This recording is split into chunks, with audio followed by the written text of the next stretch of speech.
गुरुजी ध्यान दीजिए। हाँ, ध्यान दे रहे हैं। आप बोलो, ध्यान है पूरा, बताओ। गुरुजी एक्चुअली ना मेरी फैमिली में थोड़ा सा काफ़ी सालों से ना ऐसा हो रहा है कि पहले मेरे भैया ख़त्म हो गए, उसके बाद अभी प्रेजेंट टाइम पे मेरी मम्मी ख़त्म हो गई। मतलब एक चीज़ नहीं समझ में आता है, अगर भगवान है तो मतलब इस तरीके से क्यों कि मतलब मेरे ही फैमिली में मेरे 2 ब्रदर थे, मेरी 2 मम्मी थी। मतलब मेरी मम्मी थी, मेरे 2 ब्रदर थे, एक ठीक ही है। मम्मी थी। तो पहले मेरे भैया ख़त्म हुए आज से 15 साल पहले, ठीक है। और फिर अभी 2 साल पहले मेरे छोटे वाले भाई ख़त्म हुए। ठीक उसके है। बाद फिर मतलब ऐसा फील ही नहीं आता है कि मतलब भगवान है इस टाइम पे। मतलब आप चाहते हैं कि कोई की मृत्यु ना हो। बात वो नहीं है, बात ये होती है कि मतलब एक टाइम होता है किसी के जाने का। ठीक है आपकी बात। अभी प्लेन हादसा हुआ, सब बच्चे से लेके बूढ़े तक जल गए, तो ये तो हादसा है, ये मृत्यु लोक है। आप जिस धरती पे खड़ी हो, इस धरती का नाम क्या है? मृत्यु लोक। हर व्यक्ति अपनी उम्र लेके पैदा होता है, जितना उसको ईश्वर ने टाइम दिया है रहता है, और फिर उसको बुला लेता है अपने पास। गुरुजी वो बात तो सही है, बट पता है मैं अपनी मम्मी के बिना रह नहीं पा रही हूँ, सही कितने बताओ। साल हो गए मम्मी को गए? अभी 1 साल नहीं हुआ, अक्टूबर में 1 साल हो जाएगा। क्या हो गया था आपकी माँ को? साइलेंट अटैक था। अटैक। और पिताजी हैं आपके? जी। और भाई बहन कितने हैं आप लोग? हम पहले तो 2 भाई थे, 3 बहनें हैं। अभी प्रेजेंट टाइम पे 3 बहनें हैं बस, और पापा। 2 भाई कहाँ गए? एक्सपायर हो गए। दोनों भाई? उनको क्या हो गया? बड़े वाले भैया को करंट लगी थी, छोटे वाले भैया की किडनी फेल थी। सही है, दुख का पहाड़ है ये। माँ भी चली गई, भाई भी चला गया। पिता क्या करते हैं? कुछ नहीं, अभी करीब 1 साल पहले उनका भी एक्सीडेंट हुआ था, तो उस टाइम पे उनको थोड़ा सा मेजर था, तो इसकी वजह से उनके पैर में दिक्कत है, तो चल नहीं पाते। पहले उनका बिजनेस था, अभी नहीं है। मैं अभी जॉब कर रही हूँ, मेरा ग्रेजुएशन चल रहा है। मैं मतलब ये पूछना चाह रही थी, मतलब मैं आपको काफ़ी टाइम से देखती हूँ, बट आप जो चीज़ें बोलते हो मुझे ना उस चीज़ पे है यकीन है, बट ऐसा ना जब से मेरी मम्मी गई है ना, तो मतलब ऐसा लगता है कि दुनिया में कोई चीज़ है ही नहीं। ठीक है, आप ये मान लो कुछ नहीं है, तो ये मान के भी क्या पाओगी? कुछ नहीं पाएंगे, बस एक एक क्वेश्चन था मन में, ये चीज़ चल रही थी। क्या क्वेश्चन है कि ईश्वर है कि नहीं? नहीं, ये तो है कि नहीं वाला क्वेश्चन है ही नहीं। फिर मेरा क्या तो है? ये क्लियर है कि नहीं है, क्योंकि आप इस चीज़ को मान लीजिए, एक ही फैमिली, इतनी बड़ी दुनिया में एक ही फैमिली के ऊपर इतनी सारी चीज़ें। क्यों? अभी जो प्लेन हादसा हुआ उस समय तो उसके माता पिता 2 बच्चे थे, चारों एक्सपायर हो गए। तो ये केवल आपकी फैमिली के साथ ऐसा हुआ? आज आज ही सूचना मिली कि एक बस खाई में गिर गई, उसमें 10 लोगों की मृत्यु हो गई। परिवार तो रहा ही होगा उसमें। बेटा, ये मृत्यु लोक है। मैं भी एक दिन मरूंगा, आप भी एक दिन मरेंगे, सबको मरना है।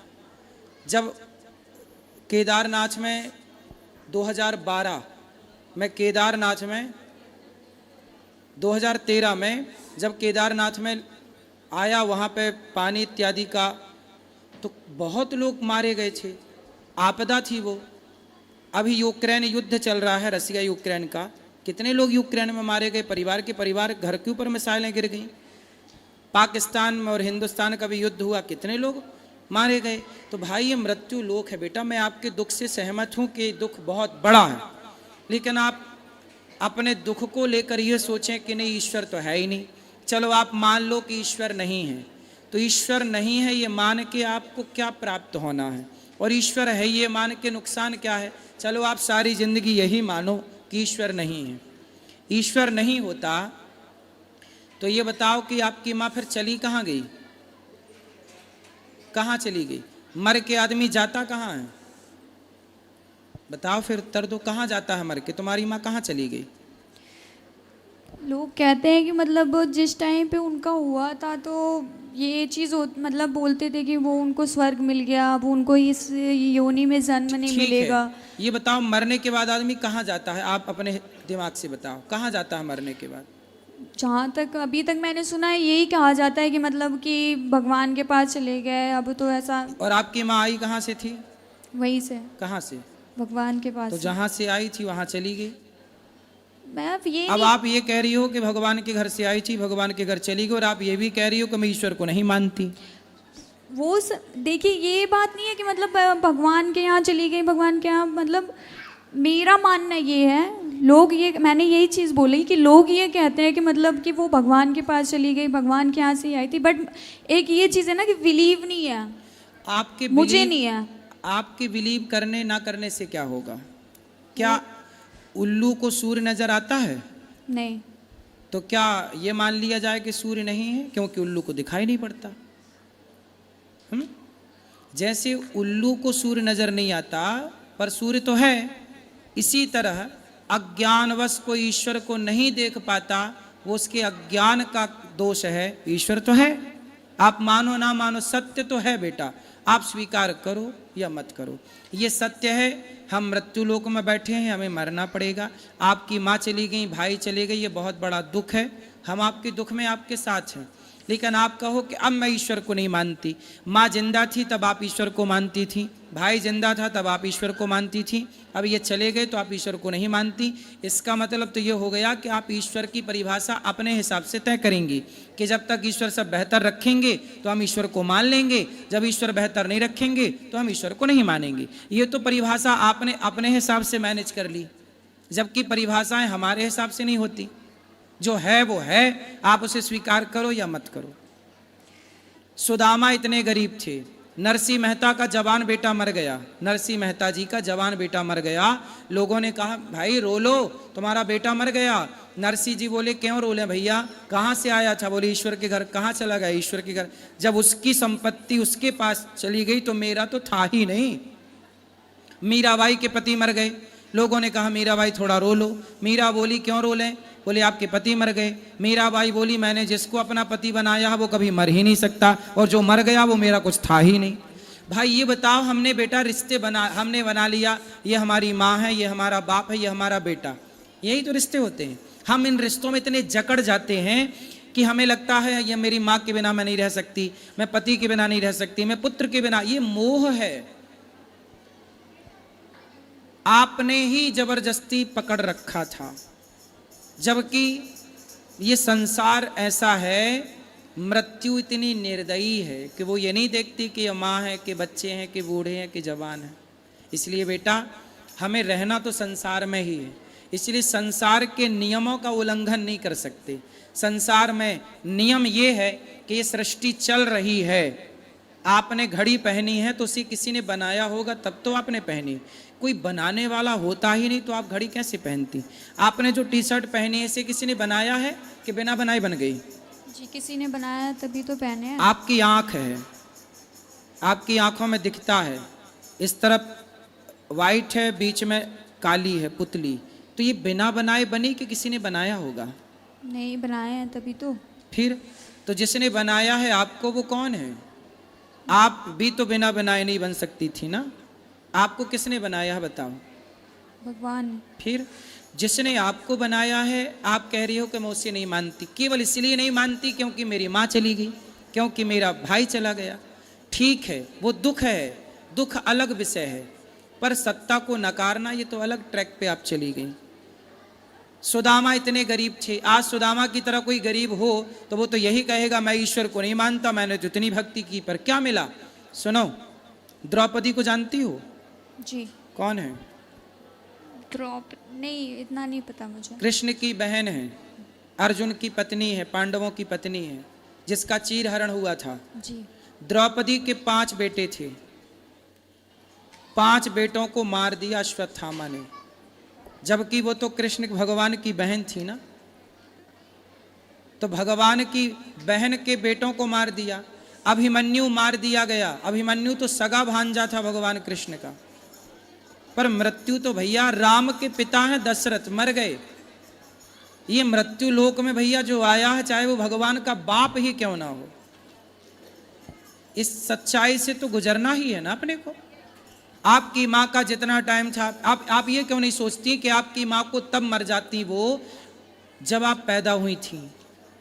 आपने माँ का मुंह ही ना देखा होता तब माँ मर जाती तो आप कर क्या लेती।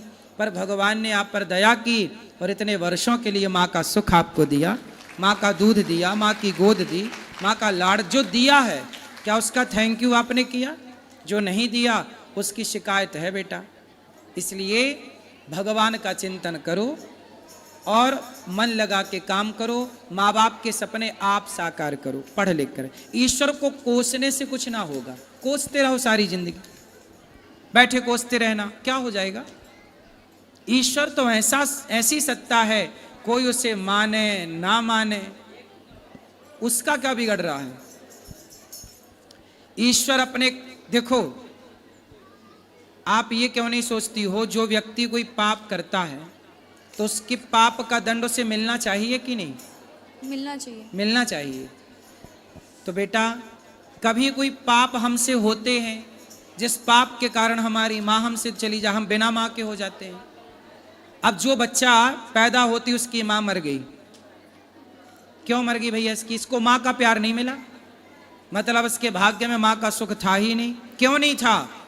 क्योंकि इसके पिछले जन्म का कोई ऐसा कर्म रहा होगा जिस कर्म से इसकी माँ का सुख इसे नहीं मिलना था। आप ये भी तो सोचो कि आप आज खड़ी हो, तो आप आज खड़ी हो यहाँ, इसके पहले भी आप कुछ कर रही थी, पिछले जन्म में कोई कर्म आप कर रही थी, उस कर्म के कारण आपको ये जन्म मिला। इस जन्म में माँ नहीं मिली, भाई मिला, इतना दुख मिला। भाई ये कर्म दंड है ना बेटा। भीष्म पितामह ने बाणों की सैया पे क्यों लेटे? क्योंकि इस पिछले किसी जन्म में सांप को फेंक दिया कांटों के ढेर में। जब हम कोई पाप करते हैं तो पाप का दंड हमें तो मिलता ही है ना बेटा, दुख के रूप में। आपको दुख हो रहा है तो ये दुख क्या है? आप ये क्यों नहीं सोचती? आप कहते हो मैं ईश्वर को नहीं मानती, आपने ये क्यों नहीं सोचा कि ये मेरे किसी जन्म का कोई पाप रहा होगा, जिस पाप के कारण ही मुझे पाप ही दुख देता है, पुण्य सुख देता है। ये प्रकृति का, ऐसे कोई मानो ना मानो पर अटल सत्य यही है कि हमारे पाप हमें दुख देते हैं, हमारे पुण्य हमें सुख देते हैं। बात समझ में आई? जी। इसलिए यही है हिसाब ईश्वर का, यही है न्याय। आप की माँ चली गई, इतना सुख देकर गई, मतलब आप पर ईश्वर की कृपा है। कितने दिन आप पैदा होती माँ मर जाती तो क्या करती? आप भाग्यशाली हैं, कितने वर्ष आपकी माँ थी।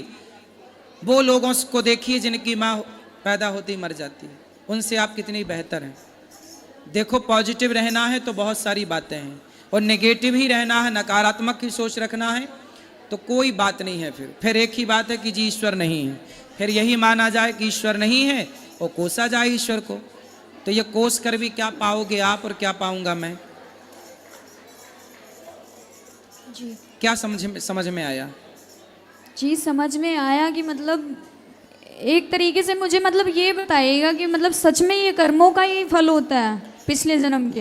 भाई बिना कर्म किए तो आपको नंबर नहीं मिलते, 10वीं से 11वीं में नहीं जाती। आप कर्म ना, आप लिखो मत कॉपी में तो आपको मिल जाएगा नंबर। ये चीज तो मुझे पता है कि जब तक कर्म नहीं करेंगे तब तक फल नहीं मिलेगा। ये जो पिछले जन्म का इस जन्म में मिल रहा है, इसका क्या कनेक्शन है? अच्छा ये बताओ, एक समय पर दो बच्चे पैदा होते हैं, एक अंबानी के घर पैदा हुआ, बड़े आदमी के घर, और एक फुटपाथ पर पैदा हुआ। एक ही दिन, एक ही तारीख, एक ही दिन दो बच्चे पैदा हुए, एक अमीर के घर, एक गरीब के घर। अब बताओ, जो अमीर के घर पैदा हुआ वो सोने की चम्मच में दूध पिएगा, सोने के झूले में झूला झूलेगा, वो जन्म लेते ही रईस हो गया। और इस गरीब ने फुटपाथ पर पैदा हुआ, साड़ी का झूला बांधती है माँ। अब बताओ बेटा, दोनों एक साथ पैदा हुए थे, पर एक गरीब हो गया जन्म लेते ही, गरीब के घर पैदा होके, एक अमीर हो गया अमीर के घर। अब ये बताओ कि उन बच्चों ने तो अभी कोई कर्म भी नहीं किया, पैदा ही हुए हैं, और पैदा होती कोई अमीर हो गया कोई गरीब। क्यों हो गया? सब अमीर होते फिर या सब गरीब होते? क्यों बेटा, उत्तर दो। एक तरीके से कर्म ही होगा।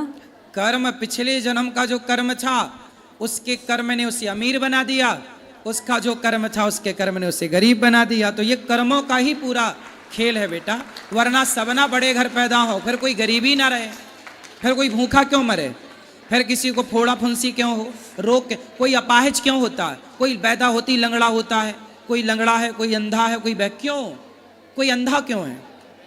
पैदा तो सब माँ के पेट से हो रहे हैं ना, जी। फिर कोई अंधा क्यों हो रहा है? कोई लंगड़ा लूला क्यों पैदा हो रहा है? क्योंकि वो अपने कर्म दंड भोगने आया है, ये कि तू जाएगा पर एक कदम चल नहीं पाएगा। ये कर्म दंड है बेटा। पिछला जो हम आपको आज सताएंगे, एक बात बताओ, आज हम आपको सताएं, पकड़ के मारें और पकड़ के आपको आग में डाल दें, जिंदा जलाएं और आपके साथ दुराचार कोई करे, अब बताओ जो हम आपके साथ गलत करेंगे, हम आपको सताएंगे, आपको आपका खून बहाएंगे, तो फिर हमें सुख मिलेगा? नहीं। फिर हम आपके साथ गलत करेंगे ना बेटा, तो हमें भोगना पड़ेगा। आप कोई देखे ना देखे पर ईश्वर तो देख रहा है।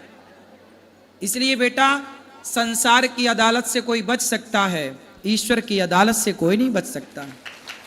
ये ईश्वर की अदालत है। जो न्याय आपके साथ हुआ है वो ईश्वर की अदालत से हुआ है, मेरी और आपकी अदालत से नहीं। ठीक है जी। इसलिए सत्य को स्वीकार करो। समझ में आई बात? जी समझ क्या गई। समझ में आया? ये समझ गई कि मतलब जरूर उस जन्म में मैंने कुछ ऐसा किया था जो इस जन्म में मेरी मम्मी मेरे से छिन गई। हो सकता है कि ऐसा रहा होगा कि उस जन्म में मैंने किसी के साथ गलत किया होगा, या मैं किसी की माँ रही होगी, मैंने उसके साथ गलत किया होगा, इस वजह से मेरी मम्मी इस टाइम पे चली गई। नहीं तो अब यही सत्य है बेटा, आप सही चली गई। अब यही सत्य है कि किसी की माँ जब हम किसी से छीन लेते हैं तो हमसे भी हमारी माँ ईश्वर छीन लेते हैं। जब आप किसी से किसी का बेटा छीन लेते हैं तो ईश्वर आपसे आपका बेटा छीन लेते हैं। ये तो प्रकृति है साहब, गोल है, लौट के आएगा, आज नहीं तो कल आएगा। राधे राधे गुरुजी। जी जी मैं दिल्ली से आई हूँ आओ, और आजमगढ़ की रहने वाली हूँ। बताओ। तो हमारा पापा दूसरी शादी कर रखा है, और उसके बाद गुरुजी वो मेरे को मारती पीटती हमेशा कि तुम घर से चली जा, तू इतनी बड़ी हो गई है, तो हमारे बच्चे हैं तो हमारा ज़मीन लिया जाएगा कि घर बनवाया जाएगा कि तेरी शादी में सारा पैसा ख़त्म हो जाएगा। कौन आपकी माँ बोलती है? सौतेली माँ? सौतेली है। कब हुई शादी पिताजी की? पिताजी की 2017 में शायद हुई है, 17। और आपकी उम्र कितनी है अभी? 23 साल। 23 साल। हाँ। भाई आई हैं आपके? नहीं, कोई नहीं है। तो आपकी माँ कहाँ गई? मेरे माँ को छोड़ दिया उसने। पिता ने? हाँ। तो आपकी माँ है कहाँ? दूसरी शादी, हमारे मामा मामी दूसरी शादी कर दिए। और माँ की भी दूसरी शादी हो गई? हाँ। पिता की भी दूसरी शादी हो गई? जी। अब आप पिता के साथ रहती हैं? नहीं, दूसरी माँ के साथ रहती थी, तो वो सोचती थी इसी बहाने भाग जाए, हम इसीलिए मारती पीटती थी कि चली जाए, मेरे जीवन में फिर न आए। फिर आप कहाँ चली गई? तो मैं सीधे आपके पास आई कि बाबा गुरुजी मैं आपके चरण में रहना चाहती हूँ। तो आप भी विवाह कर लो ना जल्दी बेटा, 23 साल की हो गई हो आप। गुरुजी मैं अकेले कहाँ जाऊँगी विवाह? आपको कोई लड़का पसंद है? पसंद हो आप ढूंढ लेना, फिर आपका भाई बन के हम आपकी शादी अच्छे से करा देंगे यहाँ। ठीक है, आप अपने लिए कोई बढ़िया लड़का ढूंढ लो। गुरुजी मैं कहाँ ढूंढूंगी लड़का? अब फिर लड़का कहाँ से लाया जाए? चलो आप ढूंढ लेना, जब भी मिल जाए, आज नहीं कल, कल नहीं परसों, अगले साल 2 साल, जब भी मिल जाए। गुरुजी ये बस की बात तो नहीं है कि मैं लड़का ढूंढ को आपको बता दूं। तो आपकी नानी वानी नहीं है? नानी नाना? नहीं, कोई नहीं। मामा? उन लोगों से मतलब नहीं है किसी से। तो फिर आपके पिताजी आपके लिए करें ना सब, लड़का वड़का ढूंढ के जल्दी वो ब्याह कर। बचपन से वो नहीं समझते मेरे को, वो कभी नहीं, कुछ नहीं, न कपड़ा न लत्ता न बगैर खाने पीने को कुछ नहीं दिए। तो फिर अभी तक आपकी परवरिश किसने की? मैं आपके वहाँ से दिल्ली से मैं सोचे के आई हूँ कि वो दिल्ली में रहती है तो मेरी। आप अच्छा आप माँ के साथ ही थी ना अभी तक? सौतेली? हाँ, उसी के साथ ही, सौतेली माई के साथ थी। तो पापा पिताजी से बोलो कि वो करें जिम्मेदारी पूरी, इतना निभाया है। नहीं, उसके सामने वो खुद जब मारती थी ना तो कुछ नहीं, वो खड़ा होकर चुपचाप देखते थे, कुछ नहीं बोलते थे। माँ मारती है आपको? सौतेली माँ? जी। तो पिताजी कुछ बोलते नहीं है? नहीं। तो आप पढ़ी लिखी हो? 8 तक बस पढ़ी हूँ। 8वीं तक पढ़ी हो? जी। फिर उसके बाद मैं आपके यहाँ चली आई, वहाँ से सोच के आई कि मैं गुरुजी के यहाँ जाऊँगी, उनसे कहूँगी नहीं, हमसे आपने कहा, हमने सुना भी, हम तो करा देंगे आपका ब्याह, बस लड़का आप ले आओ ढूंढ ढांड के जहाँ मिल जाए। अच्छा, ये तो बड़ी की बात नहीं है। क्यों? मैं आजकल लड़कियां तो खुद ढूंढ लेती हैं अपने लड़के। नहीं, मैं कहाँ से ढूंढूंगी? दिल्ली में लड़के नहीं मिलते? नहीं गुरुजी, मेरी बस की बात नहीं। चलो, भगवान कृपा करेंगे, आपको अच्छा भी वर मिलेगा, अच्छा लड़का तो मिलेगा। आप क्या करना चाहते हैं गुरुजी? आप अपने शरण में लेना चाहते हैं? अभी आप अपनी माँ को मेरे पास लाओ, अपने पिताजी को बोलना मैंने बुलाया है, और उनको लाओ, मैं समझाऊंगा। पिता अपनी आखिरी जिम्मेदारी तो पूरी करे, ये पिता की जिम्मेदारी है कि वो कन्यादान करे। हम सब मिलकर सपोर्ट करेंगे। यदि उनके पास आर्थिक कमी होगी तो आर्थिक सपोर्ट हम सब लोग कर देंगे, हम तैयार हैं करने के लिए। लेकिन भाई ये कर्तव्य एक बाप का है। एक बाप ने आपके लिए क्या प्लान किया होगा, क्या सोचा होगा, वो जाने। ठीक है, मैं तो आज पहली बार आपसे मिला, पहली बार आपने मुझे देखा, मैंने पहली बार आपको देखा। अब पहली बार में मैं पता नहीं कैसा, मुझे क्या पता कि आपको कैसा लड़का चाहिए। मेरे को कोई इसका अनुभव नहीं है, शादी ब्याह कराने का, मतलब लड़का लड़की ढूंढने का अनुभव नहीं है। मैं भाई बन के सबका और ब्याह तो करा सकता हूँ, 10-20 ब्याह लड़कियों के, बहन बेटियों के, धन धान्य दे के विदा कर सकता हूँ, मैं ये कर सकता हूँ। पर मुझे ये अक्ल नहीं है कि आपको लड़का ये वाला चाहिए कि भाई मैं जो लड़का दूं पता नहीं वो कैसा रहे। शादी ब्याह कराना बहुत बड़ा पुण्य भी हो जाता है, कई बार बहुत बड़ा पाप भी हो जाता है। कल को आपको गलत लड़का मिल गया और मैंने यदि वो लड़का किसी तरह से बोल दिया किससे कर लो, और कल को वो मारा पीटी करने लगा, शराबी निकल गया, चरित्रहीन निकल गया, तो मेरे को रातों रात नींद ना आएगी कि मेरे द्वारा ये पाप हो गया। इसलिए शादी ब्याह के लफड़े में मैं नहीं पढ़ना चाहता। लेकिन आप, ये जिम्मेदारी आपके पिता की है, और वो पिता, आप पिताजी को लेके आना, मैं समझाऊंगा और उनकी हम आर्थिक मदद पूरी करेंगे जो बन पड़े। नहीं आएगा और खुद हमको मारने लग जाएगा। कौन? पिता। पिताजी से बोलना कि चलो महाराज जी आपको पैसे देंगे। क्या बोलोगी? क्या बोलोगी जी? क्या बोलोगी अपने पिता से?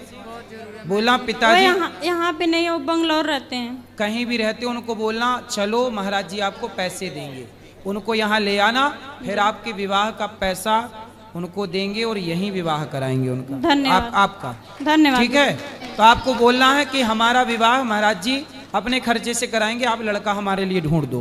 बोले आपको 1 रुपया खर्च करने की जरूरत नहीं, जितना भी खर्चा होगा आपके ब्याह में आपका ये भाई कराएगा। धन्यवाद। खुश रहिए। एक महाराज जी, हमें ना एक महिला को जानते हैं जिनके जो पति है वो धंधा करते हैं। जब उनका धंधा ठीक चलता है तब तो वो ठीक कर रहे होते हैं, लेकिन जब धंधा खराब होता है तो शराब पीकर लड़ाइयाँ करते हैं, और जैसे जो महिला है उन्हें ऐसे मारते हैं, डराते हैं, उनके बच्चों को मारते हैं जब धंधा ठीक नहीं चलता। तो धंधे वाले को ले आना, उसको ठीक करेंगे। नहीं, जैसे कोई उपाय भैया बताएंगे। जब व्यापार नहीं चलता तब वो लड़ाई झगड़ा करते हैं। हाँ, तब मतलब ऐसे इनका दिमाग गर्म हो जाता है, गुस्सा करने लग जाते हैं तब। और व्यापार वैसे कैसा चलता है? वैसे मतलब ठीक है, ऐसे हंसते बोलते, शराब तो तब भी पीते हैं लेकिन तब ऐसे लिमिट का सब चीज करते हैं।